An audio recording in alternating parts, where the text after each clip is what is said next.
Eu ouvi falar por aí que o autor de O Velho Mar não gostava muito que o pessoal ficava fazendo reflexões em cima dessa obra dele, até porque ele só queria escrever um livro sobre um velho pescador. Mas se isso for verdade mesmo, eu sinto muito, mas nós vamos fazer ele se revirar um pouquinho no túmulo hoje. Olá, sejam muito bem-vindos a esse canal. Eu me chamo Juliana, sou psicóloga e por aqui a gente fala bastante sobre livros e como se aproveitar dessas leituras de forma terapêutica. Eu confesso para vocês que quando eu finalizei a leitura desse livro, eu fiquei uns bons minutos encarando a parede, tentando processar o que foi aquilo que eu tinha acabado de ler. E um pouco depois eu fui buscar algumas resenhas sobre O Velho Mar e eu achei muito interessante, porque cada vídeo que eu assistia eram de pessoas trazendo reflexões bem diferentes.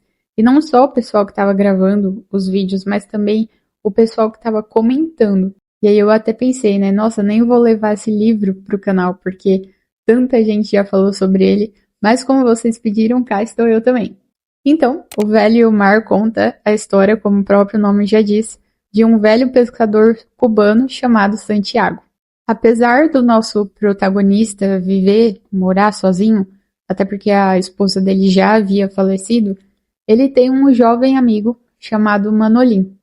O Manolim, ele é um garoto que trabalhou por um tempo para ajudar ali o Santiago com as coisas da pesca, mas depois de um tempo, os pais desse menino falaram para ele parar de trabalhar com o Santiago porque eles começaram a considerar o Santiago um azarado, até porque ele já não pescava nenhum peixe relevante havia bons dias. Mas mesmo o Manolim indo trabalhar para ajudar outros pescadores, ele sempre buscava estar próximo, ajudar o Santiago de alguma forma ou de outra.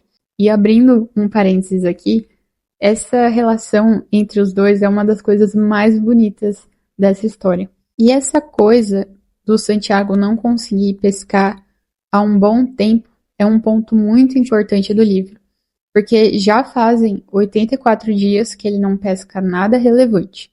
Só que quando chega no 85º dia, ele já tá bem esperançoso, porque o nosso personagem principal, ele tem uma certa superstição com o número 85. E quando chega finalmente esse dia, nós acompanhamos o Santiago nessa pesca dele, né? Nessa pesca com esperança, a qual inclusive toma boa parte do livro. E a gente não só acompanha um dia, tá? O Santiago fica no mar por vários dias seguidos. E também já abrindo outro parênteses aqui, se você nunca leu o livro e não gosta de spoilers, infelizmente nesse vídeo eu vou ter que contar a história inteira para nossa reflexão fazer sentido.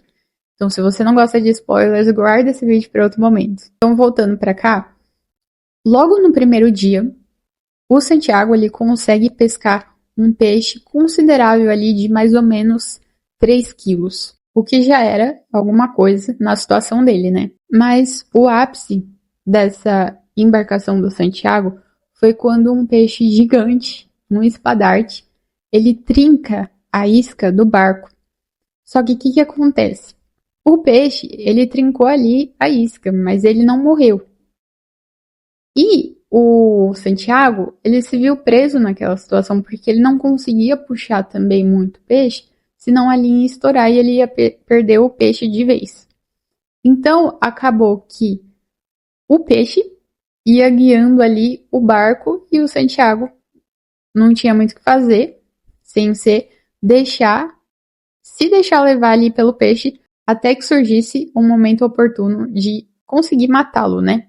Mas a história começa a ficar agitada mesmo quando finalmente o Santiago consegue atingir o peixe com o arpão dele, que é tipo uma lança, né? Uma lança de pesca. Só que matar o peixe trouxe outro problema. Até aquela altura do campeonato, o velho já estava lá no meio do mar, bem longe da terra firme. E o sangue que ia saindo do peixe foi atraindo os tubarões. E resumindo a história, né? Conforme os tubarões iam aparecendo, o Santiago fazia de tudo para matá-los ou pelo menos afastá-los para longe do peixe. Só que o problema é que os tubarões, eles morriam, eles iam embora, só que eles sempre abocanhavam um pedaço do peixe. E acabou que o coitado do homem, gente, só voltou com o esqueleto do peixe de volta para casa.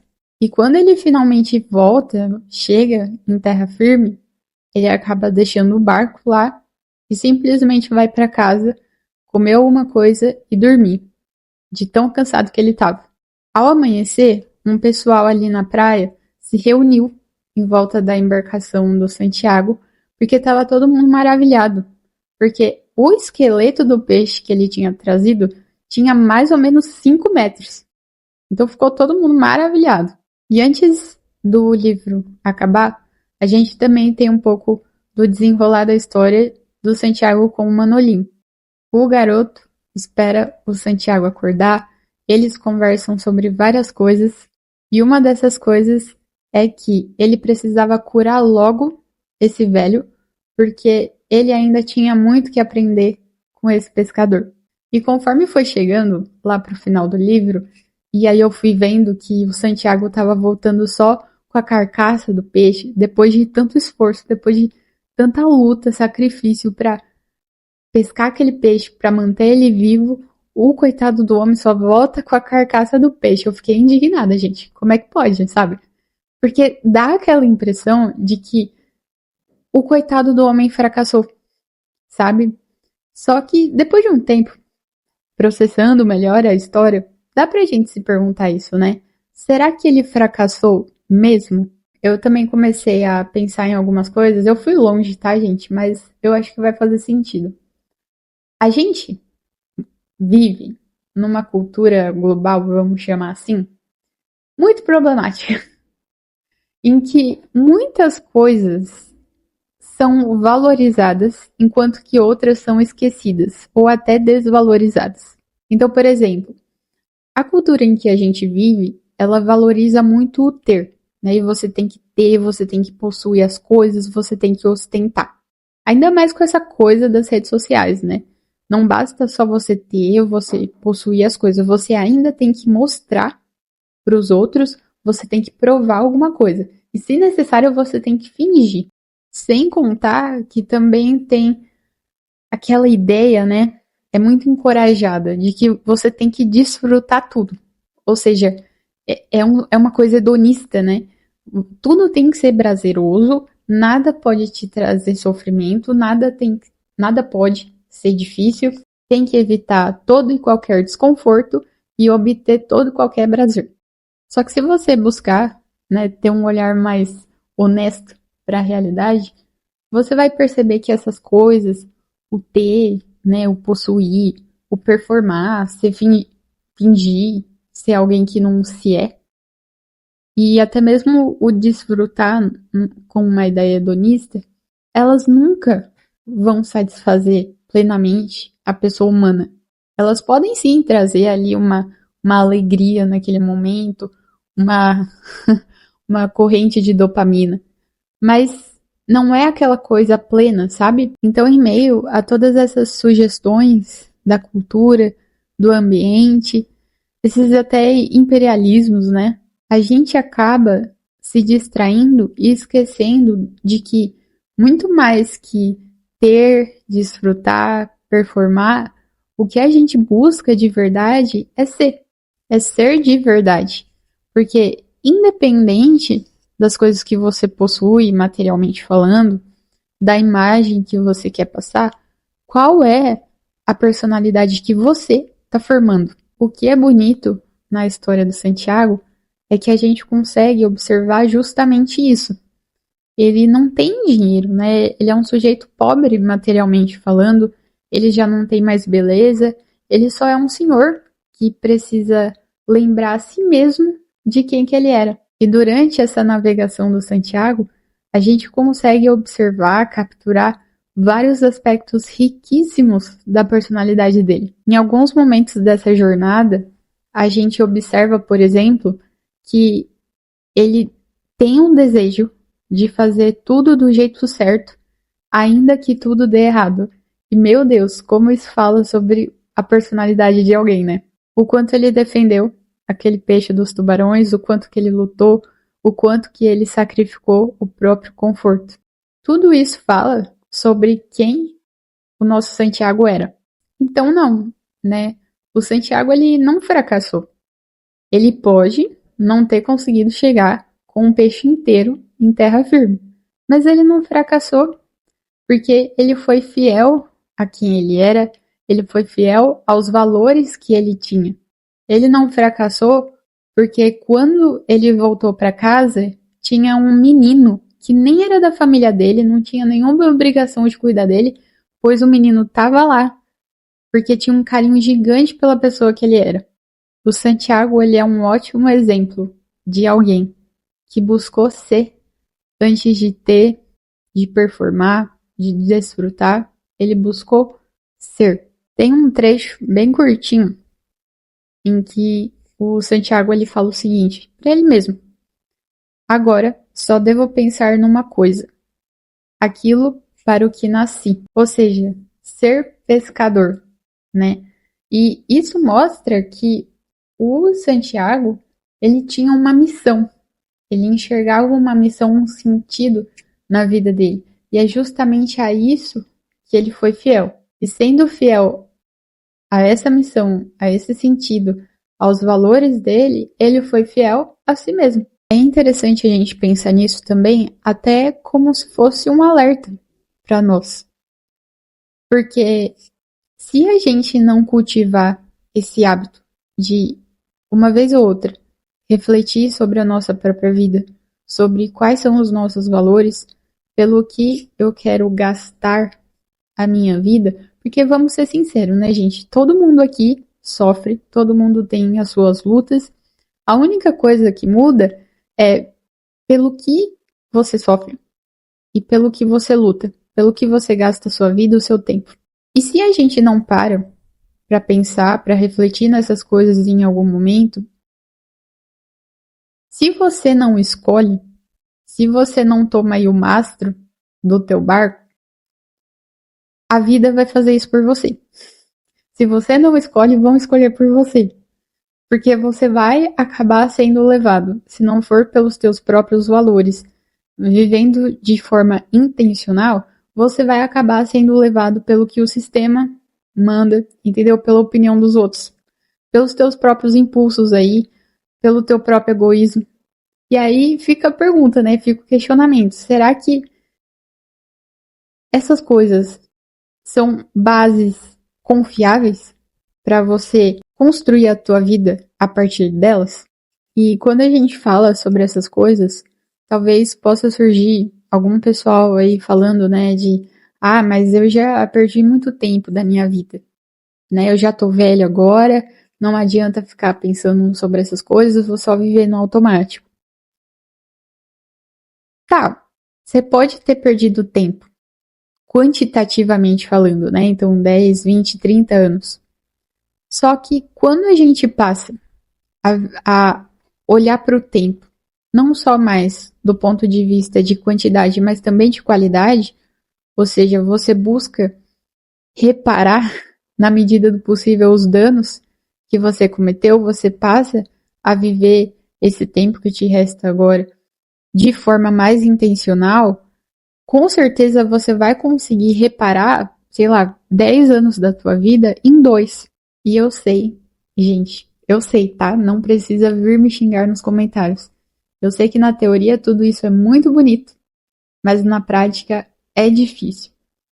Mas a vida é isso, sabe? A vida é um constante corrigir de rota. Se você vê que o teu barco perdeu o norte, você vai lá e corrige a direção, quantas vezes for necessário. O problema é que a gente persegue com muito afinco coisas que não têm tanto valor quando você para pensar e desiste daquilo que realmente importa. E talvez também apareçam algumas pessoas pensando, né?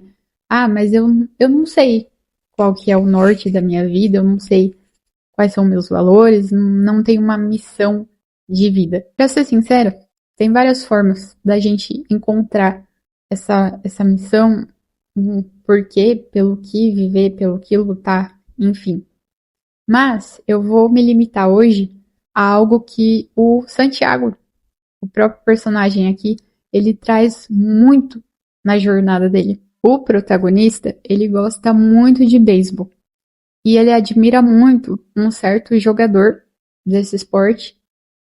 E tanto que tem alguns momentos ali da navegação dele em que ele se pergunta, sabe? O que esse jogador, acho que é DiMaggio o nome dele, o que o DiMaggio acharia disso que eu tô fazendo agora? Ah, o que ele faria no meu lugar? E isso mostra algo de profundamente humano, né? Que é a nossa necessidade de referência. Então, o que você pode fazer, né, para conseguir encontrar esse norte, essa missão, esse sentido da vida, é você parar e pensar: quem que eu admiro? Tem algum personagem importante para mim? Sei lá, um herói grego ou pessoas reais que existiram, um santo? Qual o ideal que eles tinham? Qual as virtudes que eles possuíam? E como que você consegue integrar aquilo na tua própria realidade? Lembrando, tá? Abrindo um parênteses aqui, que ter referências não é você literalmente ser igual àquela pessoa. Isso fique bem claro. Mas você tem um modelo. De novo, você tem um norte. Então, sei lá, vamos pensar no exemplo aqui. Vamos supor que, sei lá, eu sou um jovem de 18 anos e eu sempre gostei do Homem-Aranha. Sempre admirei ali. E se a gente parar pra pensar, o Homem-Aranha, ele não foi egoísta, né? Quando ele ganhou os superpoderes dele. Ele usou aquela habilidade que ele ganhou para ajudar os outros. Então, quais habilidades você tem que você pode colocar a serviço dos outros para ajudar as outras pessoas? Ah, mas isso aí é bobeira, eu não vou salvar o mundo. Mas quem diz que você tem que salvar o mundo, né? Não é o Homem-Aranha, que é, sei lá, amigo da vizinhança? Por que que você também não pode buscar ser útil para pelo menos as pessoas que estão perto de você, para tua vizinhança? Você acha que isso é pouco? Então, ter boas referências podem nos ajudar a também saber a como nós queremos de fato viver a nossa vida, a pelo que a gente quer lutar, pelo que a gente quer se dedicar, pelo que a gente quer ser lembrado e como que a gente quer ser no final das contas. E se você, assim como eu, tá assistindo esse vídeo depois de ter lido o livro, tá com aquela sensação de ter levado um soco na boca do estômago, fica tranquilo, porque o Santiago não fracassou. Talvez eu, talvez você, estejamos fracassando, mas se a vida ainda há esperança. Dá tempo de recalcular a rota, dá tempo de olhar para o que realmente importa, dá tempo de ser de verdade. E sobre o livro, eu acho que dispensa recomendações. Ele é um livro bem curtinho, a linguagem também é bem tranquila. Apesar, eu vejo bastante gente falando por aí que é um livro que você lê em um dia. É verdade, ele é tranquilo de ler, mas eu acho que vale a pena, sabe? É aquela leitura mais mastigada, em que você lê com calma para refletir. E eu espero muito que essa reflexão tenha sido útil de alguma forma e que ela tenha feito sentido também. Acho que talvez eu tenha ido um pouco longe, né, para fugir um pouco do que já foi falado sobre o livro, já foi refletido, mas eu sinceramente acho que o Santiago ele é um ótimo exemplo de alguém que saiu, né, conseguiu superar todas essas barreiras de que do que o mundo espera, né, da gente, de que a gente tenha muitas coisas materiais, né? Porque se for em outro sentido é perda de tempo. Então, essa coisa de ostentar, de performar, de ficar desfrutando o tempo todo, como se o sofrimento, a gente tivesse que fugir do sofrimento a todo custo. E o Santiago, ele mostra que, apesar das dificuldades da vida, até mesmo para fazer aquilo que a gente quer, né? Ele queria tanto pescar, queria tanto lembrar a si mesmo de quem que ele era, vale a pena, a gente sofrer por aquilo que realmente importa, para aquilo que faz sentido, para aquilo que tem valor. E no final, a gente não pode não ter conseguido nada, né? Ele não conseguiu trazer o peixe inteiro, não conseguiu possuir de fato aquele peixe. Ele também não conseguiu performar a melhor das imagens para ele mesmo. Ele com certeza não desfrutou daquela jornada porque foi muito desconfortável, trouxe muito sofrimento para ele. Mas no final das contas, ele estava mostrando o sujeito que ele era, as virtudes que ele tinha, a personalidade que ele formou em sua vida. E fica aqui o meu muito obrigada a todos aqueles que ficaram até o final do vídeo e a gente se vê no próximo. Tchau, tchau!